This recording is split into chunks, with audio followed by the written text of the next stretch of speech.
glad you're joining me this week for this week's technique how-to. I'm going to be showing you this watercolor Reinker Spread, how I got this cool design. This was shown by a demonstrator named, I believe, Tracy, and I'll get her right name and put it on my blog.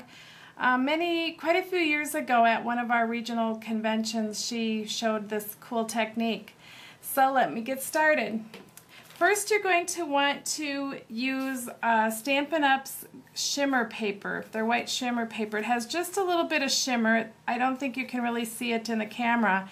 And I've embossed it with, I used Versamark and Clear embossing powder. Now it's very difficult to see that, so I've done one, with the regular ink so you can see it also. Then you need 2 reinkers or 3 reinkers depending on the colors you want to use.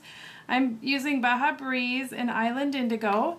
So I'm going to just put a little drop on each side of this little plastic lid from my buttons.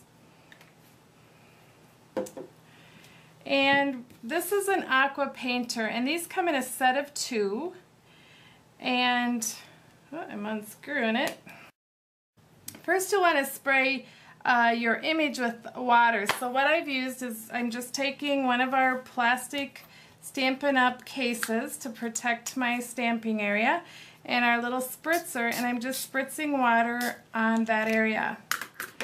Then you're going to take your aqua paper and you're going to pick up the lightest color and you're just going to touch it on here, and you'll see how it just starts to spread out over that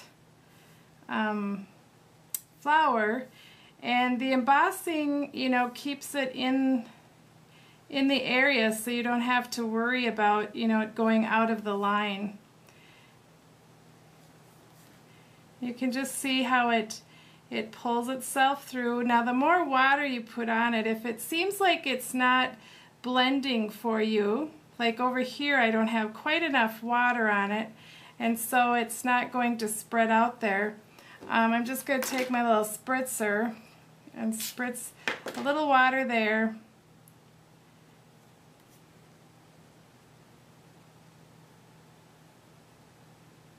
You can see this looks like a muddled mess, really. Now I'm going to take a little bit of that darker color and just put in here, and you can see how that starts to bleed out into that other area. And every flower will turn out different. There's no controlling it really to determine, like how light or how dark. It just kind of has a will of its own. Now you do need to let this dry, and I just let it sit like this and let it evaporate. You can also use a little heat tool, but then that kind of moves your water around. And then you'll cut out your image. Now on this secret garden, the wonderful part about the secret garden is it has these framelits, so you can put this right over the image and run it through your Big Shot and cut it out perfectly, which is, just another time saver.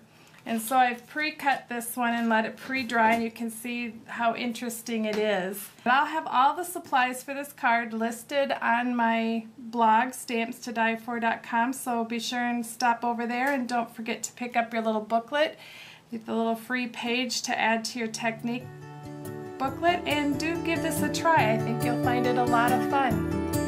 Happy stamping!